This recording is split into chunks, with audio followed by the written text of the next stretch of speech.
The Statement of Randolph Carter by Howard Phillips Lovecraft.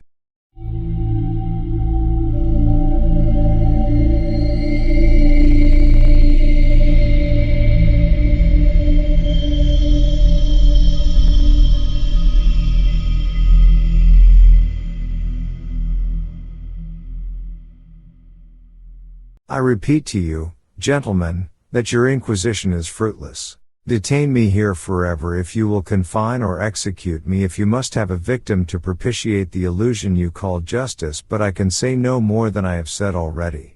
Everything that I can remember, I have told with perfect candor. Nothing has been distorted or concealed, and if anything remains vague, it is only because of the dark cloud which has come over my mind, that cloud and the nebulous nature of the horrors which brought it upon me. Again I say, I do not know what has become of Harley Warren, though I think, almost hope, that he is in peaceful oblivion, if there be anywhere so blessed a thing. It is true that I have for 5 years been his closest friend, and a partial sharer of his terrible researches into the unknown. I will not deny, though my memory is uncertain and indistinct, that this witness of yours may have seen us together, as he says, on the Gainesville Pike, walking toward Big Cypress Swamp, at 11:30 on that awful night. That we bore electric lanterns, spades, and a curious coil of wire with attached instruments. I will even affirm, for these things all played a part in the single hideous scene which remains burned into my shaken recollection. But of what followed, and of the reason I was found alone and dazed on the edge of the swamp next morning, I must insist that I know nothing save what I have told you over and over again. You say to me that there is nothing in the swamp or near it which could form the setting of that frightful episode. I reply that I know nothing beyond what I saw. Vision or nightmare it may have been, vision or nightmare I fervently hope it was, yet it is all that my mind retains of what took place in those shocking hours after we left the sight of men. And why Harley Warren did not return, he or his shade, or some nameless thing I cannot describe, alone can tell. As I have said before, the weird studies of Harley Warren were well known to me, and to some extent shared by me. Of his vast collection of strange, rare books on forbidden subjects I have read all that are written in the languages of which I am master, but these are few as compared with those in languages I cannot understand.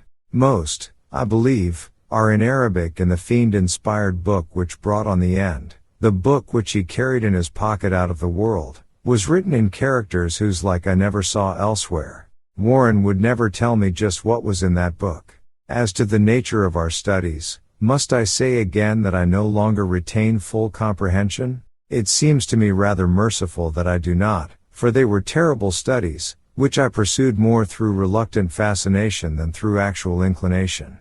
Warren always dominated me, and sometimes I feared him. I remember how I shuddered at his facial expression on the night before the awful happening, when he talked so incessantly of his theory, why certain corpses never decay, but rest firm and fat in their tombs for 1,000 years.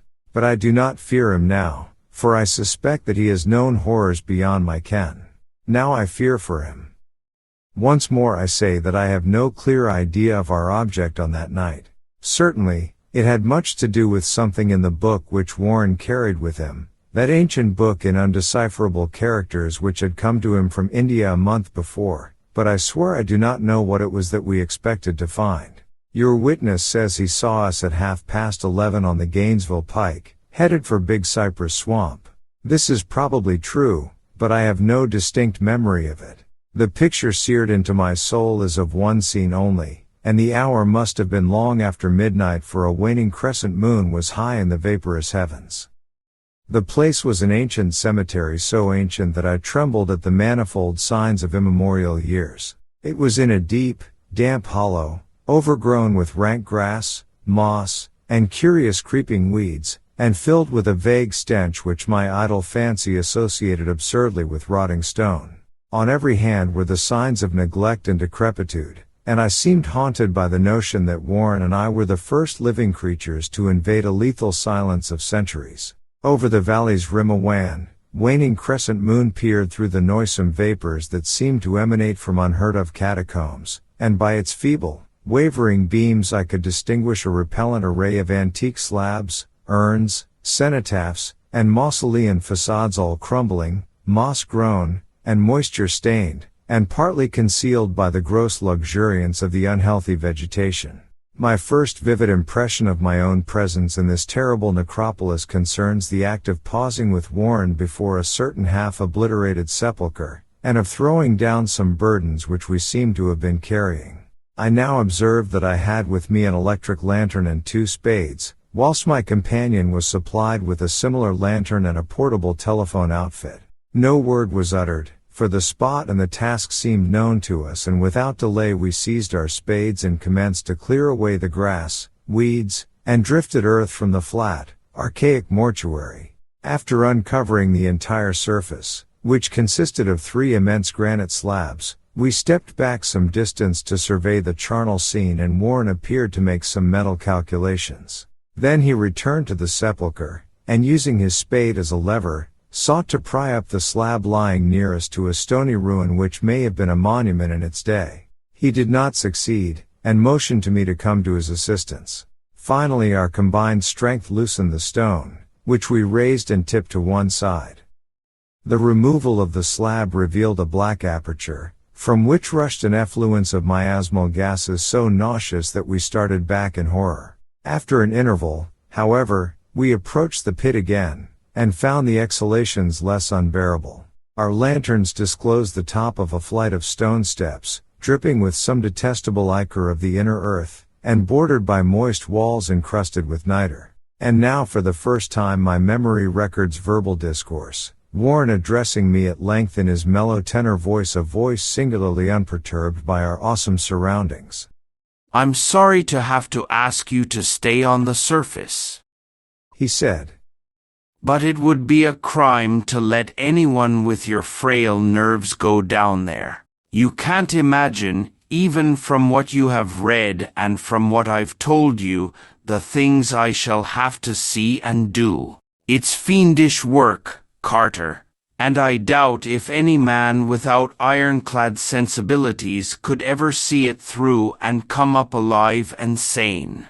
I don't wish to offend you, and heaven knows I'd be glad enough to have you with me, but the responsibility is in a certain sense mine, and I couldn't drag a bundle of nerves like you down to probable death or madness. I tell you, you can't imagine what the thing is really like. But I promise to keep you informed over the telephone of every move. You see, I've enough wire here to reach to the center of the earth and back." I can still hear, in memory, those coolly spoken words, and I can still remember my remonstrances. I seemed desperately anxious to accompany my friend into those sepulchral depths, yet he proved inflexibly obdurate. At one time he threatened to abandon the expedition if I remained insistent, a threat which proved effective, since he alone held the key to the thing. All this I can still remember, though I no longer know what manner of thing we sought. After he had secured my reluctant acquiescence in his design, Warren picked up the reel of wire and adjusted the instruments. At his nod I took one of the latter and seated myself upon an aged, discolored gravestone close by the newly uncovered aperture. Then he shook my hand, shouldered the coil of wire, and disappeared within that indescribable ossuary.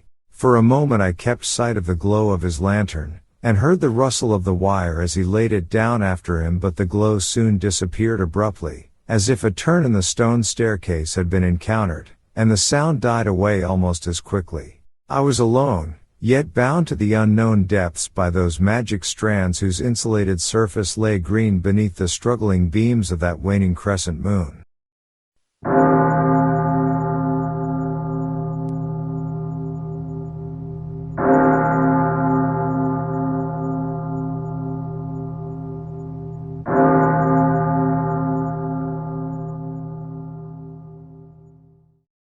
In the lone silence of that hoary and deserted city of the dead, my mind conceived the most ghastly fantasies and illusions, and the grotesque shrines and monoliths seemed to assume a hideous personality, a half-sentience. Amorphous shadows seemed to lurk in the darker recesses of the weed-choked hollow and to flit as in some blasphemous ceremonial procession past the portals of the moldering tombs in the hillside, shadows which could not have been cast by that pallid, peering crescent moon. I constantly consulted my watch by the light of my electric lantern, and listened with feverish anxiety at the receiver of the telephone, but for more than a quarter of an hour heard nothing. Then a faint clicking came from the instrument, and I called down to my friend in a tense voice. Apprehensive as I was nevertheless unprepared for the words which came up from that uncanny vault in accents more alarmed and quivering than any I had heard before from Harley Warren.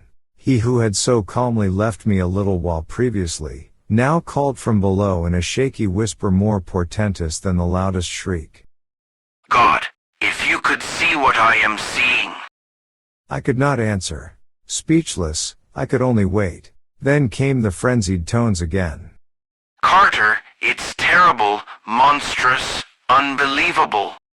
This time my voice did not fail me, and I poured into the transmitter a flood of excited questions.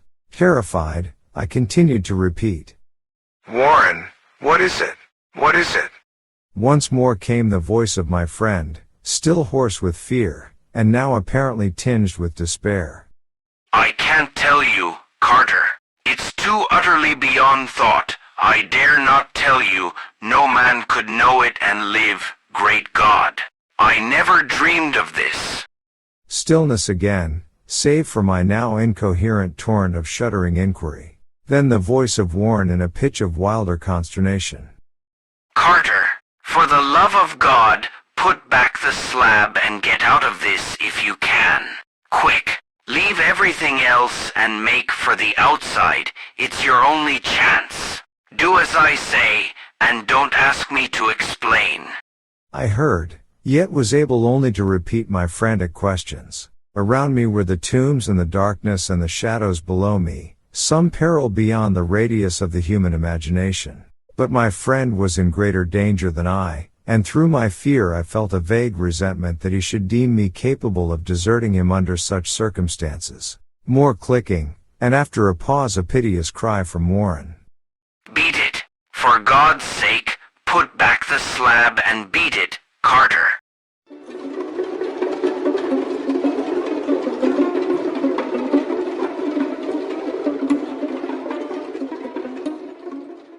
Something in the boyish slang of my evidently stricken companion unleashed my faculties.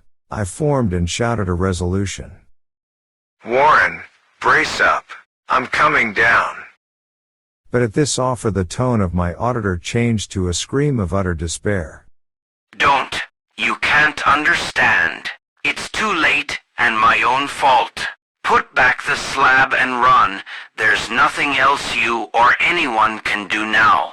The tone changed again, this time acquiring a softer quality, as of hopeless resignation.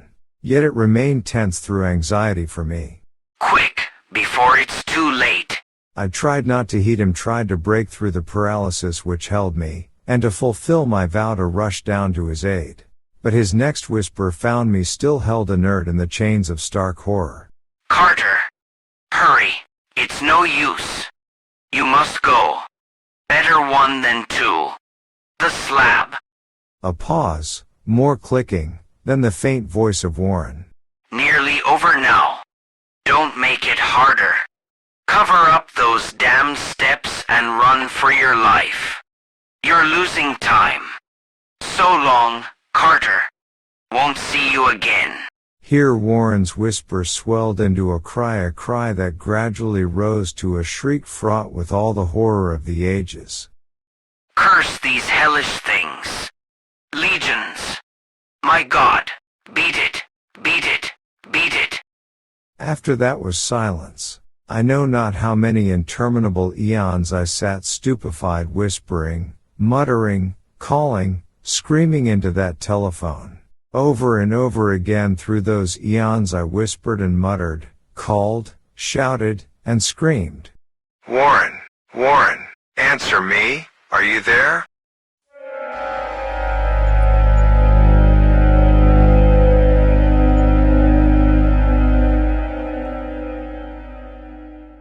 And then there came to me the crowning horror of all, the unbelievable, unthinkable, almost unmentionable thing. I have said that eons seemed to elapse after Warren shrieked forth his last despairing warning, and that only my own cries now broke the hideous silence. But after a while there was a further clicking in the receiver, and I strained my ears to listen. Again I called down, "Warren, are you there?" And in answer heard the thing which has brought this cloud over my mind. I do not try, gentlemen, to account for that thing, that voice, nor can I venture to describe it in detail, since the first words took away my consciousness and created a mental blank which reaches to the time of my awakening in the hospital. Shall I say that the voice was deep, hollow, gelatinous, remote, unearthly, and human disembodied? What shall I say? It was the end of my experience, and is the end of my story. I heard it, and knew no more. Heard it as I sat petrified in that unknown cemetery in the hollow, amidst the crumbling stones and the falling tombs, the rank vegetation and the miasmal vapors. Heard it well up from the innermost depths of that damnable open sepulchre as I watched amorphous, necrophagous shadows dance beneath an accursed waning moon. And this is what it said.